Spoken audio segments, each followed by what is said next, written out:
Ram has just unveiled the facelifted or refreshed Ram 1500 for the 2025 model year. And there are some changes here that I think many of us are not really going to like when it comes to the powertrains, but there are also some changes to the design here. So what I'm going to do is compare the current Ram 1500 and show you exactly what is new when it comes to the design, both in front, side, rear, and also the interior on the Limited and also the Rebel. But before we do that, let's have a look at this article from Car and Driver to see what is going on with this 2025 Ram 1500. So the piston count is down on the upcoming full-size pickup, but horsepower and torque figures are up across the board. 2025 Ram 1500 is set to arrive with a refreshed look and 2 new engine options under the hood. The Hemi V8s are gone. The 5.7-liter V8 is completely gone from the lineup, and instead you have a pair of Hurricane twin turbocharged 3-liter inline 6s. Along with major changes coming to the engine room, there is also some minor changes to the interior and the exterior, and here you can see the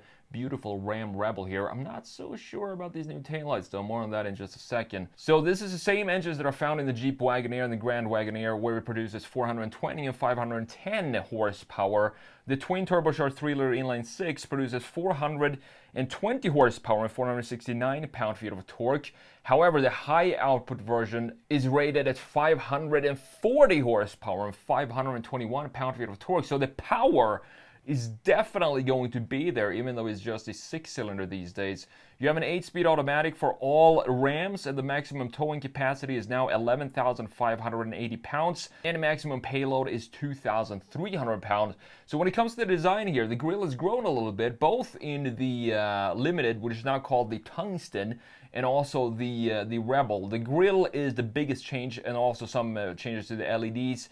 They come standard now on the Limited trim and up. And here you can see this brand new, kind of not brand new, but refreshed interior. We have a new infotainment screen here, which is 14.5 inches, which is biggest in its class. And I think, I'm not going to let you know what I think about the design right now, because I always get ahead of myself when I see these pictures, but we're going to wait until we jump into Photoshop. So it runs the Uconnect 5 system. You can get either this 14.5-inch screen or a 12-inch screen. There is also this screen here now, a 10.3-inch screen for the passenger, which includes features such as the navigation and device management, as well as displaying exterior camera angles.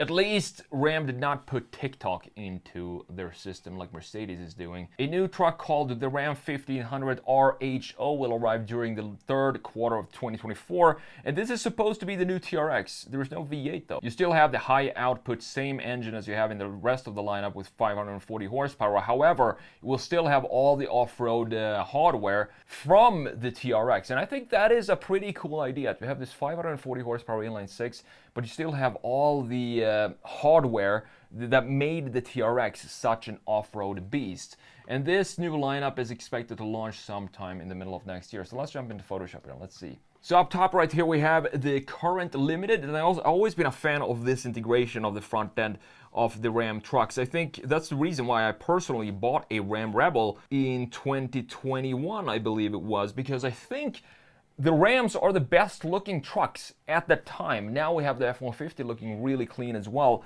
But I really like how they integrated this framing for the grille going into the side here, cutting in and creating these specific for the TRX and the Limited headlights, which are a lot slimmer than what you have on the Rebel, for example. So in the new one, it feels like, it looks like they kept the same outline for the headlights. They just worked on the daytime running lights here and the internal pieces of the headlight, but the outline feels like it fits in the same area as the old one. We also have a brand new grille, as you can see. This lower section here, though, it feels like this looks almost like a Dodge Durango now, the lower section. It still looks very clean, and I think this is still one of the best looking trucks, 50 half-ton trucks on the market today with this refresh. I'm not so sure though about this pattern that we have inside of the grille. It looks kind of too static, and I would like to see some more dynamic feeling in this, because it kind of clashes with this line that we have on the outside of the grille, and these not extending or following the outline of the grille, if that makes sense. So let's have a look at the rear view here of the Limited and the Tungsten down below, which is, as I said, the new top trim of the Ram 1500, and there is not a lot of changes here. You can see that we do have some changes to the taillight internal pieces again, but the housing for it looks to be exactly the same as we had in the previous or in the current one. I do like this. If this is the daytime run light right here, that goes around the taillight, I do think this is a really cool and beautiful looking design. I do think I prefer the old one, because if you look at this, the dynamic feeling of the LEDs, we do have some different thicknesses in the previous one. You can see we have a different thickness up here and down here, creates some more interesting feeling in the taillights. However, this still looks very, very clean, and I'm really glad that they kept pretty much the same bumper as we have in the current one, and we also kept the dual exhaust pipes being symmetrical right in the middle of the tail end of the Ram 1500. Now, looking at the interior before I have a look at the changes for the Ram Rebel. So up here we have the Limited, and downstairs we have the Tungsten. And again, there's not a lot of changes going on here. You can see that the vents here, for example, exactly the same. Looks like the door panel is also going to be exactly the same, and the steering wheel. We do have some new graphics for the buttons on the sides of the steering wheel, but the biggest change is obviously going to happen in the gauge cluster. But thankfully, have a look at this.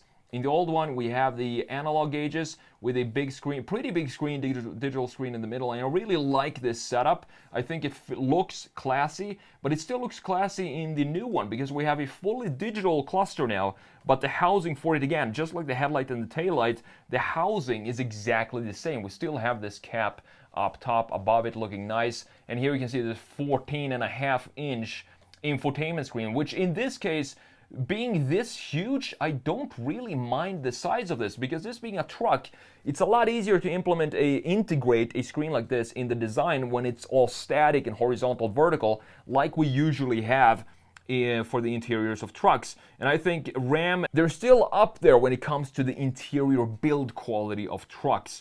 And thankfully, they also kept the physical buttons on the sides here for the climate control settings. So this, again, looks like a very, very nice interior from Ram. You also have this new 10-inch screen here for the passenger. Not so sure about this integration, though. It feels a little bulky to just slap a screen in here, but I guess it's some entertainment for the passenger when they're sitting in the passenger side. So here we have the new Rebel, and here I have to say, I'm not biased because I have a Rebel myself. It's just I do think the current Rebel just looks beefier for some reason. I'm not sure exactly why. I do think it has to do with this grille here, that it sticks up way more than it does in the new one. They definitely dialed this design, this graphic down in the new one, and we have the Ram logo sitting underneath this graphic in the middle of the grille. You can see in the new one, it just sits all alone in the grille. It doesn't have the same type of framing like we have in the current Rebel, and we also have a new type of daytime run lights and headlights for the Rebel, a lot slimmer, similar to the ones that we have in the TRX. However, it looks like, I could be wrong here, but it looks like the daytime running lights, I can't see where they are exactly. It could be this piece upstairs, this LED going up top, maybe going down into the bottom, but it doesn't look like we have any sort of LED daytime run lights like we have in the current Rebel. And I do like, again, I love this design that we have of these daytime run light LEDs, because it does have some different thicknesses to it, and I also kind of like this height more than we have in this very thin headlight in the new one. Still looks super clean, and it definitely looks a lot more like the TRX now with these headlights that we have, similar shape that we have on the TRX. And I also prefer, in the new one, I do prefer this lower section, because I think the small changes that they did here, for example, you have this round pieces, or this skid plate at the bottom cutting into the bumper. Everything down here is steel, and it looks like this integration is a lot cleaner, so they cleaned this lower section up a little bit. But there's not a lot of changes between these two, but still, if I were to pick one of these today, I would still go with the 2019 Rebel, because I think, as I said, I just think it looks more rugged and more interesting features to look at in the front end, specifically when it comes to the grille and the headlight. We still have the 33-inch Goodyear tires on the new Rebel. I would definitely switch them out to 35s, just like I did with mine, because I think specifically if you look at it from a rear view here. The wheels and tires just look way too small.